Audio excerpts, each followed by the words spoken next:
À la mi-août 2017 en Tunisie, les réserves de change ont flirté le seuil critique. Le taux de devises étrangères détenu par la Banque centrale de Tunis est descendu à 90 jours d'importation.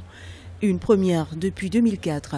Un signe d'alerte de la fragilité des finances de l'État en cause de cette note amère de l'économie tunisienne au 24 août 2017, l'échéance de remboursement d'un emprunt souscrit au Japon à hauteur de 12,7 milliards de yens, soit 982 millions d'euros au titre de l'obligation financière Samouraï 6 que l'État a dû honorer à cette période. Cela signifie une cherté des devises étrangères que nous achetons sur place en Tunisie. Et nous avons des réserves de 100 jours uniquement.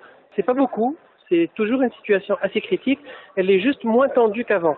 Donc, pour sauver l'économie nationale, il faut produire plus, il faut exporter plus, et puis il faut éradiquer le commerce parallèle.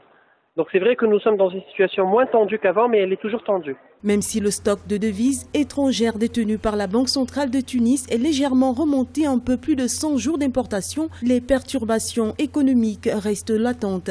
De la production du phosphate en passant par celle du pétrole et la baisse des recettes des billets de banque étrangers, le tourisme, malgré sa tendance haussière, n'a pas encore réussi à stabiliser l'économie tunisienne. Nous exportons beaucoup moins qu'avant. Et puis surtout, il y a une pandémie en Tunisie, il y a un cancer qu'on appelle l'économie informelle. Donc c'est le commerce parallèle des devises.